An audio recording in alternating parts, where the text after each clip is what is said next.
Erga abbaa manaan kee yookaan jaalalleen kee sirratti fuudhee maaliif gabbartaan jedhe nagaa waaqayyo isiniif haa baay'atu. Hordoftoota yeroo mul'ata akkam jirtu nagaa keessanii guyyaa har'aa jechuudha. Suura jara tokko fayyadamuu hin barbaanne garuu yeroo ammaa kana keessatti jechuudha. Jaalala nama tokko gaafa ilaaltu onneessi cufa. Inni har'aa kun immoo anaan inni mana qollofeen jedhee sirumaayyuu maal isinitti fakkaate? Viidiyoo kanaan gadhumaatti dhaggeeffadha. Sababiin isaayyuu yeroo ammaa kana keessatti amma nu nuffisiiseyyuu bakka waa'imti oduumti miidiyaa kana nu nuffisiise. Akka goonee dhiifnus wallaalle garuu. Obboleetti keenyaaf obboleessa keenya tokkotu wal jaallatanii waggaa dheeraa waliin jiraatanii turanii akka tasaa ta'anii gargar bahanii turanii jechuudha yeroo muraasaaf. Sichammar dhiira takka sirraa adda ba'ee sitti deebi'u ofitti deebisuu jechuun qoricha dhukkuba hin qabne onnee kee keessatti horachuu jechuudha gabaabumatti. Amma jarri kuni deemsa keessa waluma deemaa waluma faana deddeemaatuma jiranii isheen mucaan baay'ee jaallatti garuu inni jechuudha gaafa namni jaalallee qabdaa jedhee namni isa gaafatu lakkii jedhani karaa dudduubaa yeroo hundumaa jechuudha. Garuu isheen immoo suura isaa yeroo hundumaa miidiyaa ishee hundumaarra jechuudha kan isheen kaawwachaa ooltusi kan isheen waa'ee isaa faarsaa ooltusi gaarummaa madha jechuudha. Silaa maaliif jennaan nama tokko gaafa jaallattu mudaan nama sanaa sitti mul'atu waan ta'eef jechuudha. Haa ta'u malee mucaan sun immoo jechuudha ishee dhiisee gaafa irraa fagaatu yeroo muraasaadhaa fi isheenis immoo jechuudha nama biraa wal bartee turtee jedhani. Amma lamaan isaaniiyyuu nama isaa addisii babbaran kana shaaranii ma walitti deebanii shaaraaf shoomaadha amma bara kana jechuudha. Amma yeroo muraasa booda immoo utuma waliin haasa'anii jechuudha. Isa gadda maal ta'ee yoo jettanii fuudhee hambiraa jechuudha otoo isheen hin beekin. Irri bara kanaa jechuudha sapiraasii nama godha jechuudha. Maaliifidhaayyuu qoy amma jechuudha ishee tokko naansi fuudhadhee maqaa waaqaatiin uumaa isaa kakata. Ishee tokko immoo fuudhee sargii isaa godhatee suura isaa laxxafatee saa waaqayyo si haa galatuu jedha. Mee amma dhuguma yoo dubbanne ofumoo waaqayyo ni gowwoomsinaayi.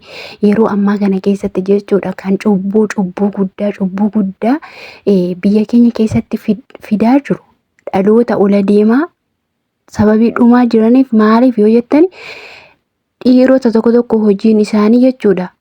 Waadaa namaa nyaatanii shamarran biraa fuudhuu. Qabeenya namaa nyaatanii shamarran biraa fuudhuu. Maali obboleessu? Uumaa kee yoo sodaatte maa rakkoo qaba? Dhugaa dubbachuu fi horii namaatiin yoo baay'ate waggaa muraasa caalaa namni milkaa'u jechuudha. Utumaan fe'ete immoo wanti horii namaa ta'e obboloota sammuu namaaf boqonnaa hin laatu jechuudha. Amma immoo waan sin ajaa'ibu jechuudha. Mucaan kun immoo erga ishee irratti fuudhee maal gooti gaafa inni jechuudha. Fuudhee haadha manaasaa ishee oljinaara wajjiniin gaafa kan duraa feekii taate mitiire sobaan mure. Gaafa oljinaara wajjin dhufee laxxafachuudha feesbuuk irratti dhufee maal gooti isheen duraa immoo jechuudha. Baga gammaddeen jettu seetanii maal jechuudha kun? Erga fuudhee maasaan jala fiiga. Maal jechuudha amma kuni? Dhugumame garuu amma dhugaama yoo dubbanneme baga gammaddee jettee amma suura sana laxxafte malee keessi ishee akka eelee sibiilaa gubata akka ta'e ani nan amanaa jechuudha. Sababiin isaa nama si fuudha jedhee waggaa dheeraa si waliin jiraate miti. Namuma yeroo elementarii iskuulii jirtutti iyyuu amma haaluma haasaa tokko si waliin haasa'ee akka jaalalaatitti jira mitiire ijoollee tokko isaanuma gaafa miidiyaa kanarra argitu iyyuu keessi kee akkam ta'ama dhugaa yoo dubbanne jechuudha. Shamarran keenya jechuudha yoo nama tokko jaallattanii karaa barbaadan seenaa nama sanaa dagachuudhaaf ofirraa bilookii godhaa. Waaqayyoon araara kadhadhaa jireenya keessan immoo isa dura balleessan isa dura kuftan isa dura dogoggortanii otoo hin beekin of sirreeffadhaa sammuu nagaatiin hojii keessan hojjetadhaa malee har'annoo fuudhee dhufee baga gammaddeetta. Booroo gaafa inni mucaa godhatee feesbuuk irra laxxafu siifaa guddatu jetta. Achiyoo maal jechuudha kun? Maal jechuudhaan jedhee dhugaa. Maal intala koo ofirraa bilookii godhi. Isa darbe seenaasaa hundumaa dagachuu yaalii. Jireenya kee isa haaraa of jijjiirii. Deemsa jalqabi malee himmatti jaalallee keessa durii jala fiigduun qabdu. Inni kunoo jireenya isaa ijaarratee fataa zanaa haadha manaas ishee ol jinaara wajjin keeriin jedhee obboloota koo dhugaa. Maal jechuudha? Takka jechuudha. Waan manumii wadda baafachuu dadhabuurraa kan kaane waan goonuu wallaallaa jechuudha. Nama namaaf gammadee fakkaattee keessaan guggubatte. Maal jechuudha kun? Obboloonni koo of eeggannoo godhadhaa. Amma dhiironni keenya jechuudha baay'een isaanii shamarran biyya Arabaa galii mana baankii godhataniiru bakka. Amma waggaa 5 ishee tokko wajjiniin jiraachaa ture, ji'a 5tti immoo ishee tokko bareeni fuudha. Waggaa 8 ammantala mucaan amma eeggadda madaamii waraabaa jirtu mee mana madaamii keessa fiigdee as achi goottee kuftee gangalattu suni mee mana jaarratti keessatti fuudhee jedhaniiti mitiire. Haa ta'u iyyuu malee immoo aneelaa tokko kan na ajaa'ibu jechuudha dhiironni keenya gaafa haadha manaa fuudhani mee gaafuma jalqabuma nama ishee jaallatan kanarraa adda ba'uu barbaadani mee maaliif dhugaa jirtu ittiin himan? Dhugaa Waaqayyo ani jechuudha amma waggaa 5 waggaa 2 miti waggaa 10 nama tokko wajjin jiraadde bakka jireenyi kee asuma irratti dhaabbatu an nama biraa fuudhuun barbaadaa jedhee utuu afaansa keessaa baasee natti hime jechuudha. Dhugaanii ittiin aaru. Garuu immoo otoo ya bareedduu koo jedhu otoo ya buchee koo otoo ya fungee koo jedhu fidee immoo Facebook irraa Waaqayyo isaa galatadhee mishirrummaa isaa sanatti laxxafa yoo ta'e kuni dhugaa Waaqayyooti sammuu nama godha jechuudha. Maal ta'a karaa salphaa jechuudha obboloonni keenya warri dhiiraa gaafa ishee tokkorraa deemsa keessan dhaabdan gaafa jaalala keessan dhaabdan qilsuma baastanii isa dhugaa isa qubna garaa kan Waaqayyo jaallatu. Kana booda firoomni keenya firooma obbolummaa ta'u yaa obboleettii koo deemsa kee bareechadhu nama siif ta'u barbaaddadhu ani haadha manaa fuudhaan jirattanii jaluma murtanii yoo namatti himtan maa rakkoo qaba inni fiddanii akka habaaboo ishee abbaan manaa ofii ganama yookaan hojiirraa dhufee sapiraayiz jedhee namatti laatu jechuudha. Ni warra adii sana faatti malee warran keenya miti sapiraayiziin beektu mitiire isaan akkasii yeroo sapiraayiz nama godhu tokko wanta addaa otootiin beekin jechuudha kasirra bawwayii akkasii namaalan yaada manaa fuutanii sapiraayiz nama gootan kun sapiraayizii sinaa godhuun jedhu malee kun amma eebbama faarsaa garuu elaame obboloonni keenya warri shamarranii jechuudha dhugaa isa qubna garaa har'amee waggaa meeqa qoy waggaa meeqa erga wanta akkasii odeeffamuu jalqabee waggaa meeqa.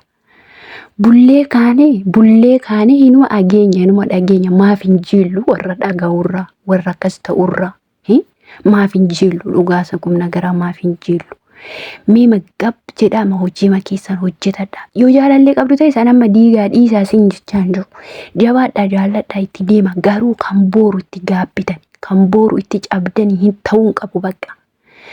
Gaafa axxanii wanti hundumtuu maatii keessan biratti waliin isinii guutee mana tokko jiraattanii poostii gochuu miti mataarratti waa ufiiga maaltu nama galchi kan keessa wanta ta'eef. Amma toote istoorii irra godhattu otooti Facebook irra laxxaftu inni haadha manaa wajjiniin sapiraayiz nama godha maal jechuudha gakkuni dhugaa. Kanaaf of eeggannoo godhadhaa ofiin dagatina ijoolleen keenya bakka of dagachuu hin qabnu of beekuu qabna maa yeroo hundumaa waan keenya faarsamaa hafaa.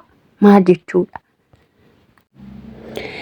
Dubartii ogeettiin qabaa mana ishee beektii jedhama caafni qulqulluu. Ati ogummaa qabaattee jennaan wanta sii ta'uuf wanta sii hin taane adda baafattee jennaan miidhama kee duraa dagattee isa fuula duraatti fooyyeffachuudhaaf of jijjiiruudhaaf booru haadha manaa gaarii ta'uu qaba garuu amma kaayyoo koo of jijjiire nama guddaa ta'uu qaba jennee gaafa murteeffannee kaanuu tokko booru harka dhungatee si fuudhuu danda'a. Maal jechuudha har'a booru miidiyaatti darbu maali dhaga kuni?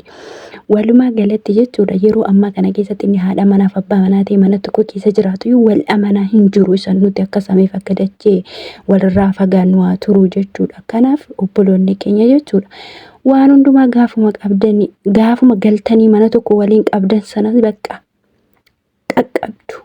qaqqabdu hunda isaayyuu jechuudha. Wanti hin darbine hin jiru, wanti hin dhufnes hin jiru. Hundumtuu yeroo qaba. Waaqayyo sammuu keenya banee ogummaa keenya nuuf laatee boruu waan gaarii argannee waan gaarii irra geenyee akka sagalateeffannu barbaada jechuudha. Har'a harkuma keenyaan immoo balleessinee waaqa irratti gungumuu uumaa keenya gaddisiisuu ofii keenyas dhalootas muufachiisuun nu barbaachisu. Isa darbirraa jechuudha barnoota isa ufuuf immoo jechuudha muuxannoo nuu ta'e nu qaruu qaba malee haamilee nu buusu hin qabu. Kanaafiyyuu obboloonni keenya jabaadha. Bakka of ta'a. Yoo ofiif taatanii darbitanii namootaaf taatu waan ta'eef jechuudha. Viidiyoo koo amma dhumaatti waan ilaaltanii fi guddaa sagalatooma jabaadhaa. Waaqayyo gooftaan uumaan keessanii inni isin uume wanta baatanii hundumaa fiixaan isin baasee wanta jalqabdan isin xumursiisee boru haadha manaa gaarii dhaloonni isinirraa dhalatillee jechuudha. Haadha koo jettee kan isin galateeffattu abbaan manaa gaarii kanii dubartii ogeettii waaqayyo naalaa ta'e itti isin galateeffatu itti uumaa isaa galateeffatu akka argattanii hunduma keessan uumaan keessan isin haa gargaaruu jabaadha.